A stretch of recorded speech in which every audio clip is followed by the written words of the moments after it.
காற்றுள்ள போதே தூத்திக்கணும்னா என்ன அர்த்தம் தெரியுமா? என்ன அர்த்தம் சாமி? காற்றுள்ள போதே தூத்திக்கிறணும் அப்படின்னம்னா, இப்போ ஒரு நெல்மணிகள் நம்ம வந்து தை மாதம் அறுக்கிறோம். முன்னாடி தான் வழுத்த வித்து 6 மாதம் வரைக்கும் வந்து போட்டு விவசாயம் பண்ணோம். ஒரு நெல்லுக்கு வந்து ஒரு பிடி அளவுக்கு வந்து அந்த கதிரானது இருக்கும். ஆனால் இன்னைக்கு அதெல்லாம் கிடையாது. சொப்ப வித்துன்னு சொல்லி 3 மாசத்துல இல்ல 2.5 மாசத்துலயே இப்ப எல்லாம் அறுத்துறோம். அதுவும் அறுக்கிறதுக்கு ஆளுகள்லாம் தேவையில்லை. பூரா வந்து கதிர் வேகமா மாறியதோ இந்த உலகம், எவ்வளவு வேகமா மாறியதோ இந்த உலகம், அவ்வளவு வேகமா உயிரும் போகுது. கண்டிப்பாக. சரி, இப்ப என்ன சொல்ல வர்ற? காற்றுள்ள போது தூத்திக்கிறணும். அதுக்கு எதுக்கு நெல்லு தூத்துறோம் சொல்ல வர? நெல்லு தூத்துறோம்ல, காத்து இருந்தாதான் தூத்த முடியும். அப்படி சும்மா தூத்த முடியுமா? அது எப்படி சாத்தியமாகும்?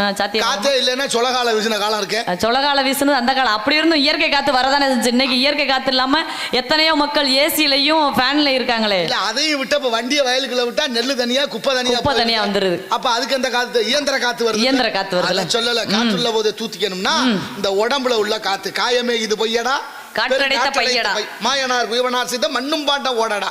பானை செய்யறவனுக்கு பல நாள் வேலை, உடைக்கிறவனுக்கு ஒரு வினாடி தான் வேலை. அது எவ்வளவு பெரிய சிரமம் பாரு. பானைனா பஞ்சபூதமும் சேர்ந்திருக்கு. இவ்வளவு தத்துவங்கள் இந்த உலகத்துல கொட்டி கிடக்குமா? ஒரு பானையை செய்யணும்னா மண்ணை நல்லா குழைச்சு அதை மிதிச்சு ஊற வச்சு அதுக்கு தகுந்தாற் போல மண்பானை செஞ்சு அதை வந்து வேக வச்சு அதுக்கப்புறம் தட்டி பார்ப்பாங்க. அப்படி ஒரு கலகலன்னு சத்தம் கேட்கும். அதுக்கப்புறம் தான் விற்பனைக்கே கொண்டு போவாங்க. பானைக்கு மட்டும் இல்ல, அதுக்கு 5 சேருது. என்ன சேருது? மண்ணு, தண்ணி, அடுத்து காற்று, அடுத்த ஆகாயம்ங்கிற வெப்பம் தேவைப்படுது, நெருப்பு.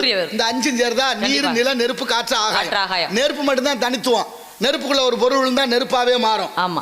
ஆனா மத்ததெல்லாம் அப்படி இல்ல. தண்ணி மேல இருந்து வரும்போது தண்ணி தான் விழுகிற இடத்தை பொறுத்து தன்னை மாத்திக்கிறோம். அதுவும் சரிதான். கடல்ல விழுந்தா உப்பு நீராகும், சாக்கடையில விழுந்தா சாக்கடை நீராகும், கோயில்ல விழுந்தோம்னா புனித நீராகும். அந்த மாதிரி இருக்கிற இடத்தை பொறுத்து பூவோட சேர்ந்த நாரும் மனம் பெறும் சொல்லுவாங்க இல்லையா? அந்த மாதிரி வெறும் வாழை மட்டை நாரை உரிச்சு மூந்து பார்த்தோம்னா வாட வராது. ஆனா அந்த பூவை கட்டி இருக்கும் போது அந்த வாழை மட்டையோட சேர்ந்த நாரும் மனம் பெறுமா? அந்த மாதிரி அது உண்மைதான். உண்மை ஏத்துக்க வேண்டிய விஷயம். நல்ல விஷயம் சொல்லும் போது ஏத்துக்க நல்ல பரவாயில்ல. நான் என்னமோ ஏதோ நினைச்சேன், நீ நிறைய விஷயங்களை பேசுற. அப்ப தண்ணி எப்படி இடத்துல விழுந்தா இடத்துக்கு தகுந்த மாதிரி மாறுதோ அது போல காத்தும் அப்படித்தான்.